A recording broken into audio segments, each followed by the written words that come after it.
Kenapa pemerintahan militer itu tidak cocok di negara demokrasi? Jadi begini, kita harus tahu bahwasannya bagaimana ciri khas dari dunia militer itu sendiri.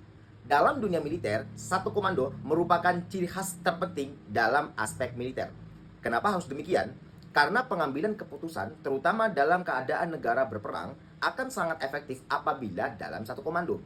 Coba bayangin, bagaimana yang terjadi apabila terlalu banyak pendapat dalam keadaan genting seperti perang. Tentu pengambilan keputusan tidak efektif dan efisien.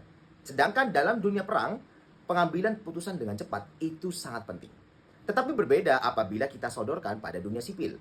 Dalam masyarakat sipil, terdapat berbagai macam latar belakang masyarakat, mulai dari pedagang, guru, advokat, dan lain sebagainya. Tentu semua hal yang bergerak pada dunia sipil itu akan dilatar belakangi pada motif ekonomi. Semakin banyak pendapat justru akan semakin bagus, terutama dalam aspek bisnis. Ini penting karena demi pengambilan keputusan yang paling terbaik dalam menyambut daripada kebutuhan pasar. Tentu akan sangat berbahaya bagi dunia sipil apabila kebebasan itu dihambat. Ini akan mengindikasikan bahwasannya HAM pada negara tersebut mengalami penurunan poin. Ketika kebebasan dikekang, kemudian segala sesuatu yang tidak sepakat dengan pemerintahan militer pun juga akan dibredel, tentu akan mengurangi minat daripada investor dan bisnismen dalam satu negara.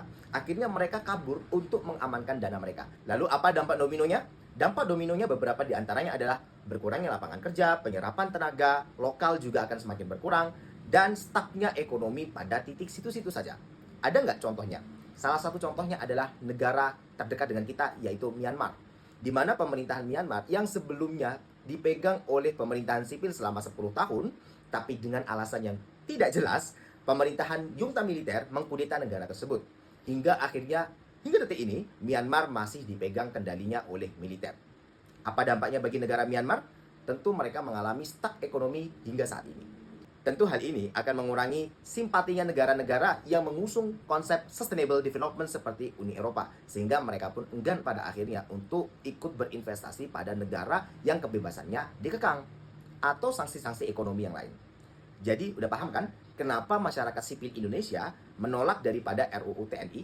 Belum lagi masyarakat Indonesia memiliki memori kolektif akan luka lama yang pernah terjadi pada Orde Baru, di mana pemerintah saat itu menggunakan tangan militer untuk membungkam kebebasan pers dan masyarakat yang tidak sepakat dengan pemerintah.